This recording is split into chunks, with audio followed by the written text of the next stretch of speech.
Welcome to the Vital Goddess podcast. So, in this episode, we explore our upcoming full moon in the sign of Virgo, lunar eclipse happening on March 3rd, 2026, and why I feel this is a really powerful time to really anchor into the body and really reconnect with our truth.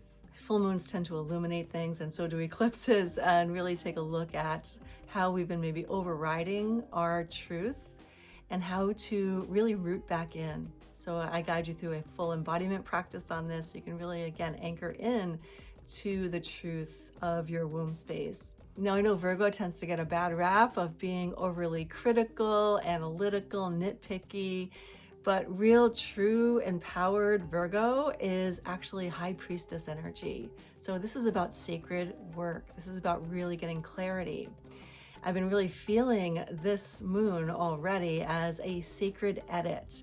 And being a lunar eclipse, again, it shines light on something that's probably been brewing for you for quite some time. That's usually how eclipses roll, where something that's been moving for you just comes more to the surface. And I feel this full moon, it's definitely about getting more clarity on your truth, anchoring into that, your sacred work, and how you can really get more in alignment with, again, that deeper devotion within you.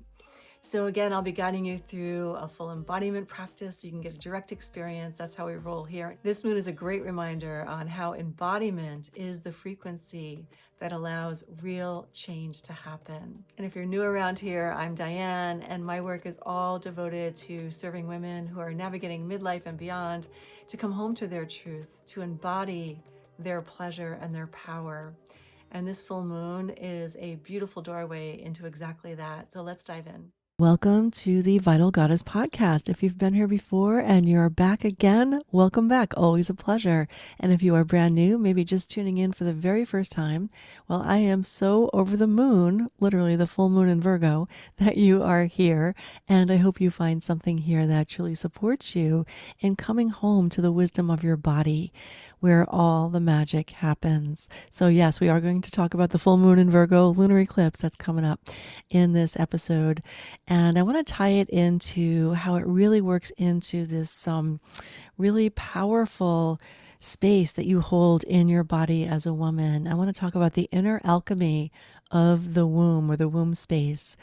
And even if the physical womb, organ of the womb, is not present, this is still so powerful. We're talking about an energetic power source here that is really worth tuning into and really getting in a practice of inhabiting this space, especially now when there is just so much going on in the world. We want an anchor. We need a truth anchor. And the womb space for many women, I find, is such a powerful truth anchor. So that's what we're going to be unpacking today and going through today together. Yeah, we are stepping into another powerful portal, and it just feels like there have been a lot of them. But this one on March 3rd, we are stepping into the full moon in Virgo, also a total lunar eclipse. This one carries potency of an eclipse, a lunar eclipse. And eclipses, I'm sure you've noticed, are not subtle. They're usually not very subtle. These are times when the shadow and the light can meet. This is when a deeper reveal can happen for us, really unveiling what's the deeper truth behind maybe what we've been avoiding feeling and things like that. So it can be very emotional.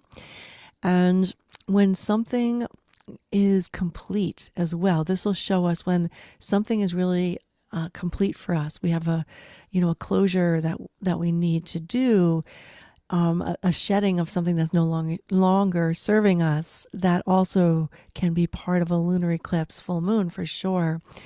And an eclipse doesn't really create change out of nowhere. It can seem like a wild card energy, and I often use that language when I'm talking about eclipse because it can feel like a wild card. But honestly, it illuminates what's already been happening, what's already been in play for quite some time usually. And if we take some time to feel into it, we can usually connect the dots on that and see like, oh yeah, this has been cooking for a while. At least that's the way I've experienced it, and so many women that I've worked with, women in my world. So this one, the full moon, is in the sign of Virgo, earth sign. And it's a mutable sign. And where I studied astrology, we call the mutable signs in service to spirit. It's all about sacred work, especially with Virgo. It's a very grounded, practical energy that loves simplicity. And one of the things that I think is really important to point out about Virgo is it's also the archetype of the temple priestess. And we don't often hear about that. She's the keeper of the inner flame, our inner flame, the part of you that knows the small, precise, daily, simple, devotional practices that keep your life force steady, the rhythms that nourish, the habits that really, truly sustain you, and the sacred order or pattern that really, truly protects your vitality. Virgo has been flattened in modern astrology, I believe, into the perfectionist, the critic, the one who's super picky, the one who has to get everything right, cross every T and dot every I. And but there's a much deeper story to the Virgo archetype. So if you have any personal planets in Virgo, you might really resonate with this. Moon in Virgo, Sun in Virgo, definitely Venus in Virgo. My Venus in Virgo women out there, this is priestess, high priestess vibes here with Virgo. The deeper Virgo current is really not about perfection, definitely about details and simplicity, but not about perfection, at least in the way that many of us think about perfection. It's really about purification and discernment and devotion. Again, priestess energy, priestess vibes. In ancient symbolism, Virgo is associated with the temple, with rites of fertility, healing, and sacred embodiment and sacred sexuality. Not about performance, but definitely about presence. So true Virgo energy asks, like, what exactly is essential here? Like, how can we simplify? What actually is life-giving? What actually works, right? Sacred, in a sacred sense. What actually works and what doesn't? And what must be released is, of course, the follow-up question there. And this eclipse absolutely carries that frequency. It's a refinement, it's a distillation, and it's a return to what is true. Again, truth anchor of the womb is how we're going to work with it today. And I've been feeling this very personally for quite some time. Again, in true eclipse form, this has been unfolding for me for quite a while now. So last year, I think I've had the year of shedding. I think many people have. And even into the beginning of 2026, I really felt what in Chinese astrology they call the water snake energy. Snake medicine was definitely the theme. There was a bit of a restlessness going on around my sacred work. It was interesting. And in knowing that something needed to shift, I wasn't really clear on what that was. I was feeling still so devoted to the work that I do, but there was something there that was just not right, not lining up the way I wanted, wasn't feeling the way I wanted to feel, if you can relate to that.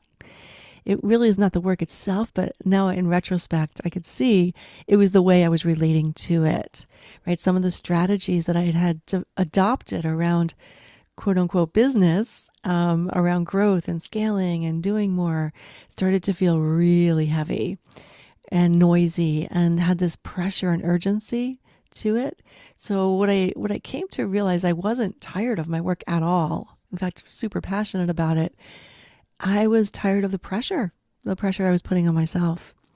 Tired of the cultural current too that says, if you're not pushing, you're falling behind. You got to go, go, go, right?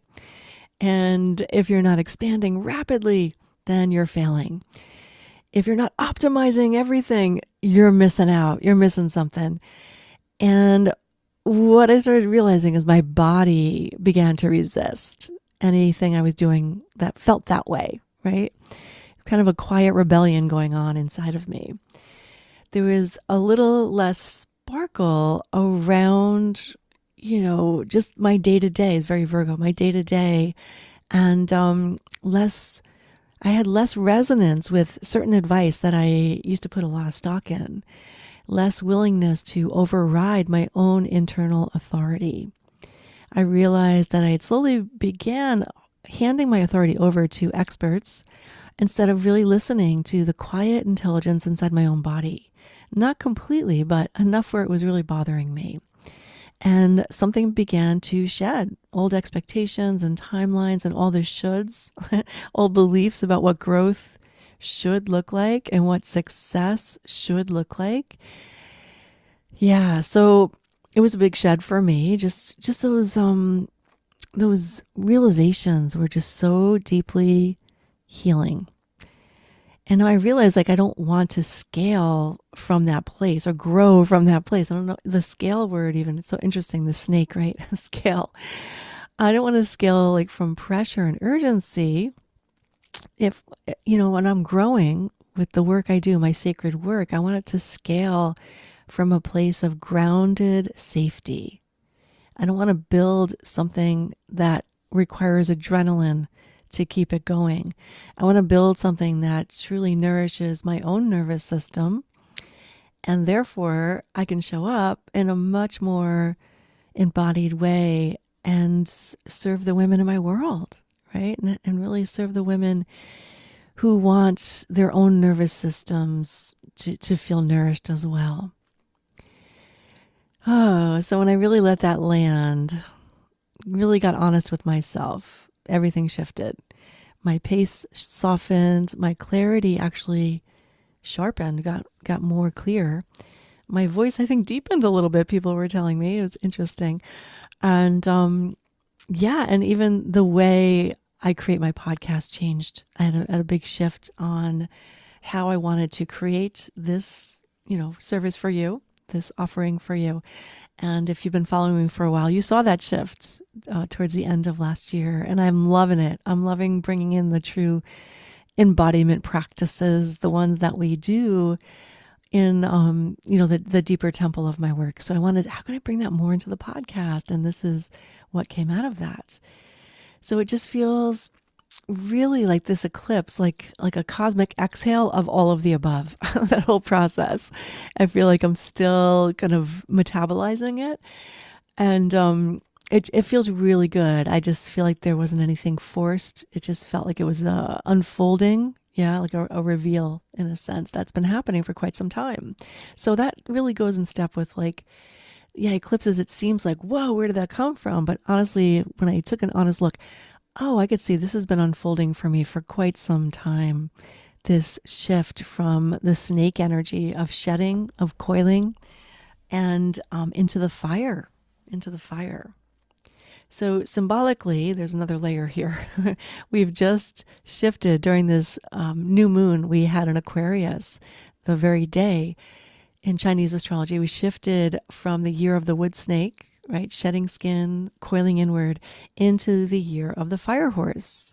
So from that more introspective yin place to momentum and more forward moving, more acceleration.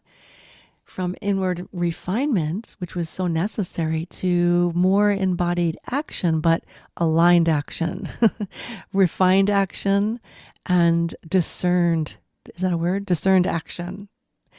So I really feel that. It feels like, again, moving from that shedding of the skin to sitting in the saddle. I'm definitely feeling my inner cowgirl energy. It doesn't feel chaotic or frantic. It doesn't even feel like, aggressive. It just feels grounded and ready. It feels steady, embodied. It feels like a lot of clarity and a lot of fun. So I feel that this full moon in Virgo feels really perfectly timed, because before we ride right into the fire horse year, which, we are already in, this is another opportunity to refine, right? Before we head out on the wide open trail, it's a great idea to purify, to get in alignment so we can take that saddle from a place of sovereignty, right? Before we take action, we want to get into that alignment of, again, our desires, our sovereignty, and what's really true for us and our sacred work. So this Virgo Priestess lunar eclipse is not asking you to become a better version of yourself or to fix yourself. It's asking for simplicity and asking for clarity, asking for you to just simply be more honest, more aligned, and more devoted to tending your own inner flame. And that does take and require a lot of honesty, doesn't it, with ourselves, to really put our own vitality first is a big ask, I think, for a lot of women in the way we've designed our lives. But that's what this is asking us to do, because beautiful things come out of that. So some things you might want to ponder here is like, are there places where you're still trying to perfect yourself, like using that inner perfectionist to better yourself? This is a great time to release that. Is there a place in your life where you're overanalyzing?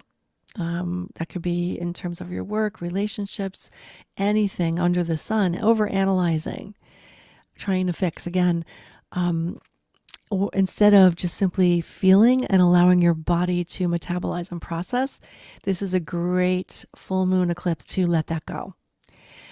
And is there anywhere, again, where you're trying to fix that, something like get a solution from that overthinking place, where really the solution comes from just simply hanging back, coming into the body, and just giving it space, right? Space to be witnessed.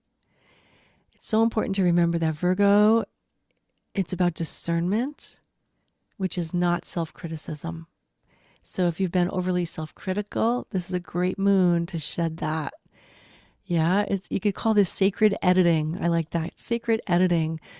And it's about choosing what truly supports your inner flame, your vitality, and releasing what doesn't. This is especially powerful for those of us in midlife. Now, I am 62, so I guess you technically can say I'm not midlife anymore, but many of the women drawn to my work are in their 40s, 50s, 60s, and even 70s. So when I say midlife, I mean all of you. Because at this stage, we know, right? We know what drains us. We're just maybe not being honest with ourselves. We know who drains us, what drains us. We know what feels true. We know when something's off. And really, it's about carving out time and space to really get honest with ourselves. And the question is not whether the wisdom is there. It totally is. It totally is. I promise you. The question is, will we take the space and time to tune into it and trust it? So, and this is where I want to bring us into the womb space, because the womb, again, whether you have a physical womb or not, it's an energetic center of truth. And in my work, the womb is not just anatomical, it's a compass, it's a cauldron, it's a place where discernment can really be felt before our minds can even think of it. The part of us that knows, it's the center that knows. Before their mind comes in with the explanations and the strategies and the stories, this is where we can really anchor into our truth. And when we are unanchored, we immediately look outward for answers, right? I think that's just a knee-jerk reaction that we've all picked up, that we can, shed some of that under this moon. When we're anchored in the womb space, we feel inward for our alignment. These are the deeper Virgo mysteries. Not getting stuck in the head over analyzing, but the embodiment of Virgo is the body knowing, the body's wisdom. And for women, again, that womb space. So this eclipse is an invitation to purge what's not aligned and to stoke the inner flame of what is. And again, this is all through simple practice and devotion. So today I want to guide you through a very simple womb breath practice. How many times did I say the word simple? Quite a few. Womb breath practice. But before we go in, I want to talk a little bit about womb alchemy, the water and the fire of your womb, which is, again, the alchemical cauldron. I often call the womb the alchemical cauldron. So the womb is often associated with water, with tides, with the ocean, with the moon, with emotion. Absolutely. I teach that way as well, with the deep feminine currents that move beneath the surface. Water receives, water remembers, water holds, and water purifies. It's all beautiful stuff. But there is also fire in the womb, creative heat, transformative warmth, the spark of life itself. And biologically, the womb is warm. Energetically, it's potent. Spiritually, again, as I said, it's a cauldron. Fire warms and fire also purifies. And that's the key. The womb is not just water, it's water that can hold fire. It's the sacred vessel that contains the flame so it doesn't become out of control wildfire, so we can actually harness the power and ride. So when our fire is uncontained, it can really show up as burnout, urgency, overdrive, adrenaline, some of those things I was speaking to earlier. And when our water is unheated, when our water doesn't have that flame, it can feel stagnant, heavy, sluggish, and lacking direction. But when water and fire meet, ooh, that's juicy. When they meet in the right relationship, something alchemical happens, something beautiful happens. Emotion becomes clarity, right, through embodiment. Desire becomes more clear and alive. And then heat, it becomes our source of radiance. And this is mature feminine power. It's about containment, yes, but definitely not stuffing or holding in. It's this alchemical process. When we tend to the flame within the sacred waters. So this is the Virgo priestess at work. She doesn't extinguish the fire. She regulates it, honors it, protects it. Again, priestess in the temple. So this is where we can transform experience into our wisdom, emotion into discernment and desire, and also creation, right? The lives we want to create, our sacred work. Virgo is also very much about our sacred work and the creativity that comes from, again, tending to that internal flame. And during an eclipse, when shadow and light are dancing, this inner cauldron becomes even more potent. So as we move into this breath practice today, we're not trying to cool ourselves down and we're not trying to forcibly ignite anything. We're simply tending the flame within the waters of the body. All right, my love. So for this womb breathing practice, you're going to want to be lying down in a cozy space. This could be on the couch, on a yoga mat. You might want to grab a blanket if you tend to get chilly. And you might want to pause this and grab what you need and come on back.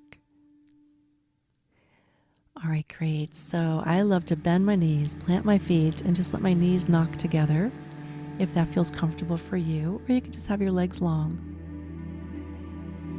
And let's begin by rubbing your hands together, creating a little warmth in your hands.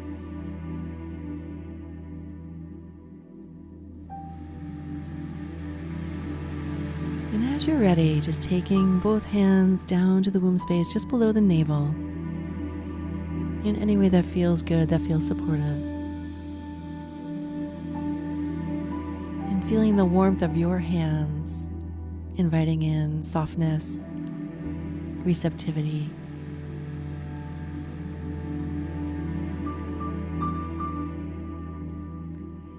As you start to breathe in through the nose and gently exhale through your mouth, breathing into the womb space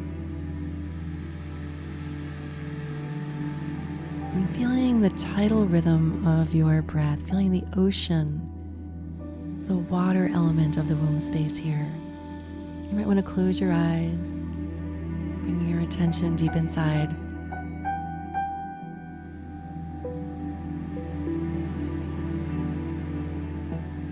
And again, finding that rhythm, that ocean rhythm.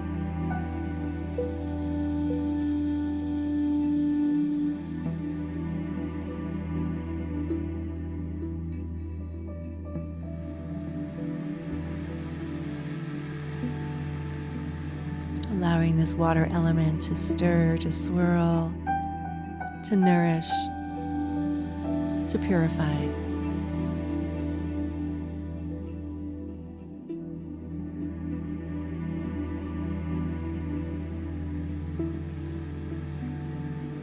Allowing your hands to be gently moved by the breath.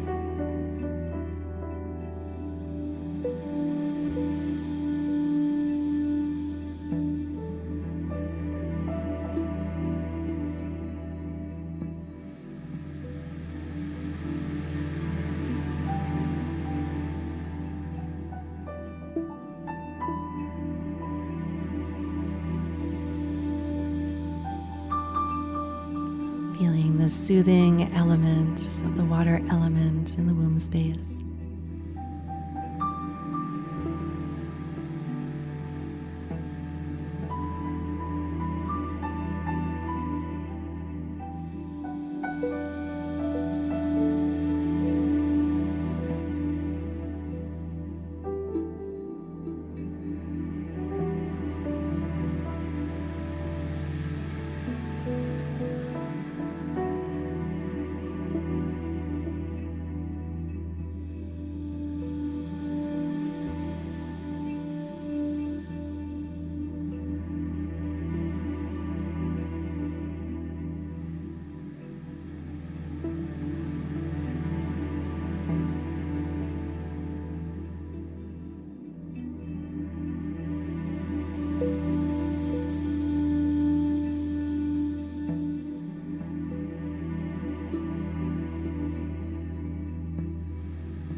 Beautiful. And as the music changes, I invite you to start to imagine a soft glowing coal right in the center of the womb space within the water. And as you breathe in through the nose and perhaps out through the mouth, or maybe in and out of the nose now,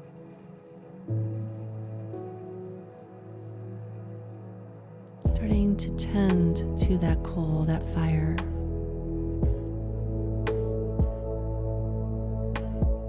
Allowing your breath to feed that coal, starts to glow a little brighter.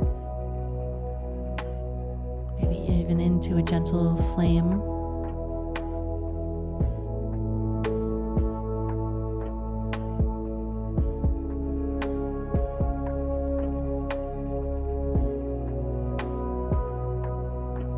Feeling your breath gently strengthening the warmth and the radiance of that flame.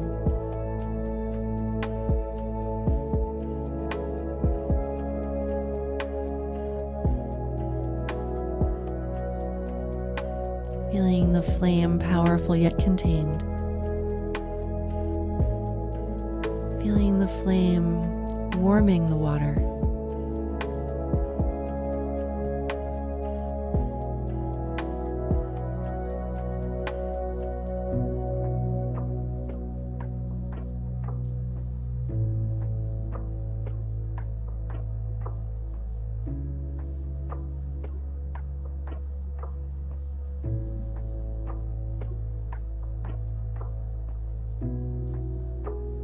Steady rhythmic breath.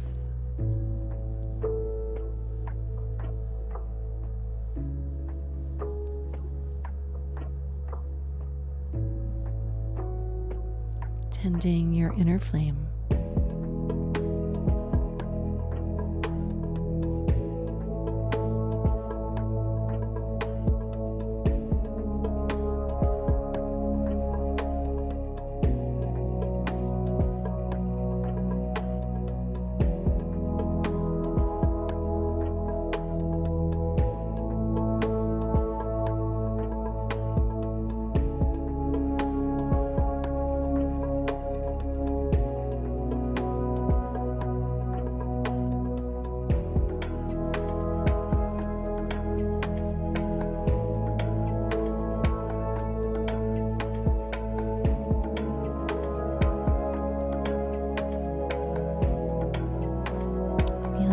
flame warm you, nourish you, and purify.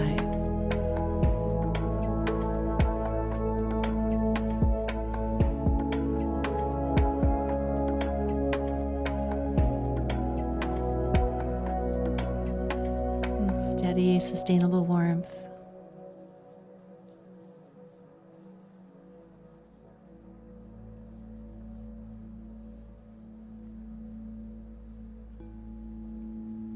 And noticing this inner alchemy you've created.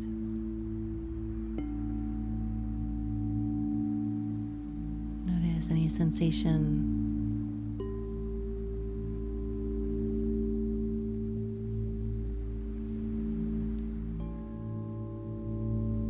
Feeling the fire beneath the water, the ember.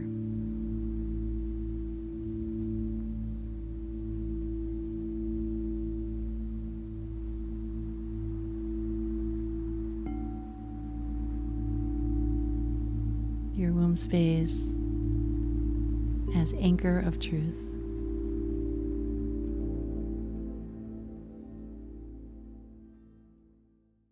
Beautiful. So as this full moon lunar eclipse in Virgo rises, so important to remember that when something is leaving, when we have a closure, when we are letting go and shedding, maybe even something that was near and dear to our hearts, it's making space for something new.